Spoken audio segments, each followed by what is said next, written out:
जम्बूद्वीप तथा उसके विभिन्न वर्षों सहित भारतवर्ष का वर्णन। मुनियों ने कहा, अहो, आपने समस्त भरतवंशी राजाओं का यह बहुत बड़ा इतिहास कह सुनाया।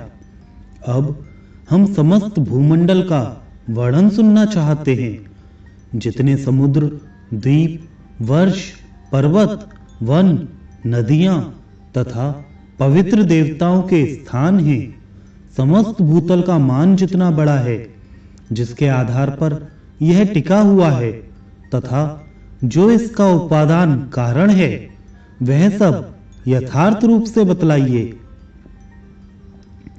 लोमहर्षण जी बोले, मुनिवरों सुनो, मैं इस भूमंडल का वृत्तांत संक्षेप में सुनाता हूं। जम्बू, प्लक्ष, शालमल, कुश, क्रौच, शाक तथा पुष्कर ये 7 द्वीप हैं, जो क्रमशः लवण, इक्षुरस, सुरा, घृत, दधि, दुग्ध तथा जलरूप 7 समुद्रों से घिरे हुए हैं।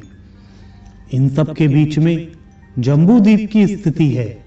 उसके मध्य भाग में स्वर्णमय मेरु पर्वत है, जिसकी ऊंचाई 84,000 योजन है। वह पृथ्वी के भीतर 16,000 योजन तक चला गया है तथा उसके शिखर की चौड़ाई 32,000 योजन है। उसके मूल का विस्तार 16,000 योजन है। वह पर्वत पृथ्वी रूपी कमल की कर्णिका के रूप में स्थित है। उसके दक्षिण में हिमवान, हेमकूट और निषद पर्वत है तथा उत्तर में नील, श्वेत और श्रृंगवान गिरी हैं। मध्य के 2 पर्वत 1-1 लाख योजन लंबे हैं। शेष पर्वत क्रमशः 10,000 योजन छोटे होते गए हैं। उन सब की ऊंचाई और चौड़ाई 2-2 योजन है। मेरु के दक्षिण में भारतवर्ष है, उससे उत्तर किमपुरुष वर्ष है तथा उससे भी उत्तर हरिवर्ष है। इसी प्रकार मेरु के उत्तर भाग में सबके अंत में रम्यक वर्ष, उससे दक्षिण हिरण्यम वर्ष तथा उससे भी दक्षिण उत्तर कुरु है। इन 6 वर्षों के बीच में इलाव्रत वर्ष है, जिसके मध्य भाग में स्वर्णमय ऊंचा मेरु पर्वत खड़ा है। यह वर्ष मेरु के चारों और 9,000 योजन तक फैला हुआ है। उसमें मेरु से पूर्व मंदराचल, दक्षिण में गंधमादन, पश्चिम में विपुल तथा उत्तर में सुपार्श पर्वत की स्थिति है। इन चारों पर्वतों पर क्रमशः कदम्ब, जम्बू, पीपल और वट ये 4 वृक्ष हैं, जो 1100 योजन के विस्तार के हैं। वे वृक्ष उन पर्वतों की ध्वजा के रूप में सुशोभित हैं। वह जम्बू वृक्ष ही इस द्वीप के जम्बूद्वीप नाम पड़ने का कारण है। उसके फल विशाल गजराज के बराबर होते हैं। वे गंधमादन पर्वत पर सब ओर गिरकर फूट जाते हैं। उनके रस से वहां जम्बू नाम की नदी भी बहती है। वहां के निवासी उसी नदी का जल पीते हैं। उसके पीने से लोगों के शरीर और मन स्वस्थ रहते हैं। उन्हें खेद नहीं होता, उनके शरीर में दुर्गंध नहीं होती तथा उनकी इंद्रियां कभी क्षीण नहीं होती। जम्बू के रस को पाकर उस नदी के तट की मिट्टी जाम्बू नद नामक स्वर्ण के रूप में परिणित हो जाती है, जो सिद्धों के आभूषण के काम आती है। मेरु से पूर्व भद्राश और पश्चिम में केतुमाल पर वर्ष है। इन दोनों के बीच में इलाव्रत वर्ष है। मेरु के पूर्व में चैत्ररथ, दक्षिण में गंधमादन, पश्चिम में वैभराज तथा उत्तर में नंदनवन है। इसी प्रकार भिन्न भिन्न दिशाओं में अरुणोद, महाभद्र, अस्तोद तथा मानस ये 4 सरोवर हैं, जो सदा देवताओं के उपभोग में आते हैं। शांतवान, चक्रकुंज, कुररी, माल्यवान तथा बैकंकक आदि। पर्वत मेरु के पूर्व भाग में केसराचल के रूप में स्थित हैं। त्रिकुट, शिशिर, पतंग, रूचक तथा निषद आदि दक्षिण भाग के केसर पर्वत हैं। शिखीवास, वैदुर्य, कपिल, गंधमादन और जारुदी आदि पश्चिम भाग के केसराचल हैं। शंखकूट, ऋषभ, हंस, नाग तथा कालंजर आदि अन्य पर्वत उत्तर भाग के केसराचल हैं। मेरुगिरी के ऊपर 14,000 योजन के विस्तार वाली एक विशाल पुरी है जो ब्रह्मा जी की सभा कहलाती है। उसमें सब ओर 8 दिशाओं और विदिशाओं में इंद्र आदि लोकपालों के विख्यात नगर हैं। भगवान विष्णु के चरणों से निकलकर चंद्रमंडल को आप्लावित करने वाली गंगा ब्रह्मपुरी के चारों ओर गिरती है।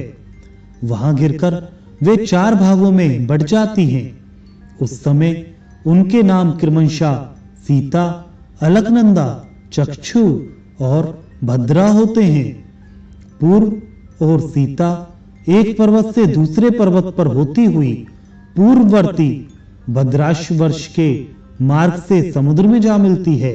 इसी प्रकार अलकनंदा दक्षिण पथ से भारतवर्ष में आती और वहां 7 भेदों में विभक्त हो समुद्र में मिल जाती है। चक्षु की धारा पश्चिम के संपूर्ण पर्वतों को लांघकर केतुमाल वर्ष में आती और समुद्र में मिल जाती है। इसी प्रकार भद्रा उत्तरगिरी तथा उत्तर कुरु को लांघकर उत्तर समुद्र में मिलती है। माल्यवान और गंधमादन पर्वत नीलगिरी से निकलकर निषद पर्वत तक फैले हुए हैं। उन दोनों के मध्य मांग में मेरु कर्णिका के आकार में स्थित है। भारत, केतुमाल, भद्राश्व तथा कुरु ये द्वीप लोकरूपी कमल के पत्र हैं। जठर और देवकूट ये 2 मर्यादा पर्वत हैं। ये नील से निषद पर्वत तक उत्तर दक्षिण फैले हुए हैं। ये दोनों मेरु के पश्चिम भाग में पूर्ववत स्थित हैं। त्रिशंक और जारुधी ये उत्तर दिशा के वर्ष पर्वत हैं जो पूर्व से पश्चिमी ओर समुद्र के भीतर तक चले गए हैं। ब्राह्मणों, इस प्रकार मैंने मर्यादा पर्वतों का वर्णन किया जो मेरु के चारों ओर 2-2 करके स्थित हैं। मेरु पर्वत के सब ओर से जो केसर पर्वत बतलाए गए हैं उनकी गुफाएं बड़ी मनोहर हैं, जिनमें सिद्ध और चारण निवास करते हैं। वहां सुरमय वन और नगर हैं।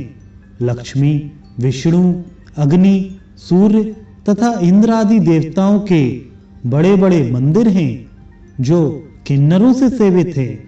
उन पर्वतों की रमणीय गुफाओं में गंधर्व, यक्ष, राक्षस, दैत्य और दानव दिन रात विहार किया करते हैं। वे पर्वत इस पृथ्वी के स्वर्ग माने गए हैं। वहां धर्मात्माओं का निवास है। पापी मनुष्य सैकड़ों जन्म धारण करने पर भी वहां नहीं जा सकते। भद्राश वर्ष में भगवान विष्णु हयग्रीव रूप से विराजमान हैं। केतुमाल में वराह, भारतवर्ष में कच्छप तथा उत्तर कुरु में मत्स्य रूप धारण करके रहते हैं। सर्वेश्वर भगवान श्री हरि सर्व स्वरूप हैं तथा विश्व रूप में वे सर्वत्र सुशोभित होते हैं। अखिल जगत स्वरूप भगवान विष्णु सबके आधारभूत हैं। किम पुरुष आदि जो 8 वर्ष हैं उनमें शोक, आयास, उद्वेग तथा क्षुधा का भय आदि दोष नहीं है। वहां की प्रजा सब प्रकार से स्वस्थ, निर्भय तथा सब प्रकार के दुखों से रहित है। उन सबकी स्थिर आयु 10-12 हजार वर्षों तक की होती है। इन स्थानों में पृथ्वी के क्षुधा, पिपासा आदि अन्य दोष भी नहीं प्रकट होते। इन सभी वर्षों में 7-7 कुल पर्वत हैं, जिनसे सैकड़ों नदियां प्रकट हुई हैं। समुद्र के उत्तर और हिमालय के दक्षिण का जो देश है, उसका नाम भारतवर्ष है। उसी में राजा भरत की संतान तथा प्रजा रहती है। उसका विस्तार 9000 योजन है। भारतवर्ष कर्म भूमि है। वहां इच्छा अनुसार साधन करने वाले को स्वर्ग तथा मोक्ष प्राप्त होते हैं। भारत में महेंद्र, मलय, सहे, शुक्तिमान, ऋक्ष, विंध्य और पार्यात्र ये 7 कुल पर्वत हैं। यहाँ सकाम साधन से स्वर्ग प्राप्त होता है, निष्काम साधन से मोक्ष मिलता है तथा यहाँ के लोग पाप करने पर त्रियगयोनि और नरकों में भी पड़ते हैं। भारत के सिवा अन्यत्र मनुष्यों के लिए कर्म भूमि नहीं है। इस भारतवर्ष के 9 भेद हैं: इंद्रद्वीप, कसेतुमान, ताम्रवर्ण, गविस्तीमान, नागद्वीप, सौम्यद्वीप, गंधर्वद्वीप, वारुणद्वीप तथा समुद्र से घिरा हुआ यह नवा द्वीप भारत। यह नवम द्वीप दक्षिण से उत्तर तक 1000 योजन लंबा है। इसके अंदर पूर्व दिशा में किरात तथा पश्चिम दिशा में यवन रहते हैं। मध्य में ब्राह्मण, क्षत्रिय, वैश्य तथा शूद्र जाति के लोग रहते हैं, जिनकी क्रमशः यज्ञ, युद्ध, वाणिज्य तथा सेवा ये 4 वृत्तियां हैं। शतद्रु और चंद्रभागा आदि नदियां हिमालय की शाखाओं से निकलती हैं। वेद स्मृति आदि सरताओं का उद्गम पर्यात्र पर्वत है। नर्मदा और सुरमा आदि नदियां विंध्य पर्वत से प्रकट हुई हैं। तापी, पयोषणी, निर्विंध्या तथा कावेरी आदि सरताएं ऋक्ष की शाखा से निकली हैं। इनका नाम श्रवण करने मात्र से ये सब पापों को हर लेती हैं। गोदावरी, भीमरथी तथा कृष्णावेणी आदि पापनाशिनी नदियां सहपर्वत की संतानें हैं। कृतमाला, ताम्रपर्णी आदि का उद्गम स्थान मलय पर्वत है। त्रिसांध, ऋषिकुल्या आदि नदियां महेंद्र पर्वत से प्रकट हुई हैं। ऋषिकुल्या और कुमारा आदि नदियां शुक्तिमान के शाखा पर्वतों से निकली हैं। इन नदियों की शाखाभूत सहस्त्रों उपनदियां भी हैं। इनके मध्य में कुरु, पांचाल, मध्य प्रवेश, पूर्व देश, कामरूप, पौंड्र, कलिंग, मगध, दक्षिण के प्रदेश, अपरांत, सौराष्ट्र, शूद्र, आभीर, अबूर्द, मरु, मालवा, पार्यात्र, सौवीर, सिंध, शाल्व, शाकल्य, मद्र, अम्बष्ट तथा पारसीक आदि प्रदेश और वहां के निवासी रहते हैं। वे उपयुक्त नदियों के जल पीते तथा संभाव से रहते हैं। उक्त प्रदेशों के लोग बड़े सौभाग्यशाली एवं हृष्टपुष्ट हैं। उन सबका निवास भारतवर्ष में ही है। महामुने, सत्ययुग, त्रेता, द्वापर और कलयुग ये 4 युग इस भारतवर्ष में ही होते हैं, अन्यत्र कहीं नहीं होते। यही पारलौकिक लाभ के लिए यति तपस्या करते हैं। यज्ञकर्ता अग्नि में आहुति डालते तथा दाता आदर पूर्वक दान देते हैं। जम्बूद्वीप में मनुष्य सदा अनेक यज्ञों द्वारा यज्ञमय यज्ञ पुरुष भगवान विष्णु का यजन करते हैं। अन्य द्वीपों में दूसरे प्रकार की उपासनाएं हैं।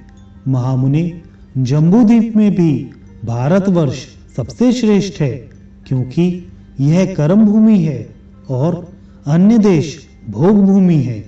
यहाँ लाखों जन्म धारण करने के बाद बहुत बड़े पुण्य के संचय से जीव कभी मनुष्य जन्म पाता है। देवता यह गीत गाते हैं कि जो जीव स्वर्ग और मोक्ष के हेतुभूत भारतवर्ष के भूभाग में बारंबार मनुष्य रूप में उत्पन्न होते हैं और फलेच्छा से रहित कर्म का अनुष्ठान करके उन्हें परमात्म स्वरूप श्री विष्णु को अर्पण कर देते हैं वे धन्य हैं।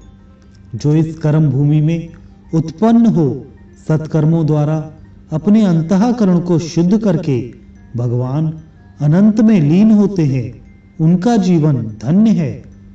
हमें पता नहीं इस स्वर्ग लोक की प्राप्ति कराने वाले पुण्य लोक के क्षीण होने पर हम फिर कहां देह धारण करेंगे।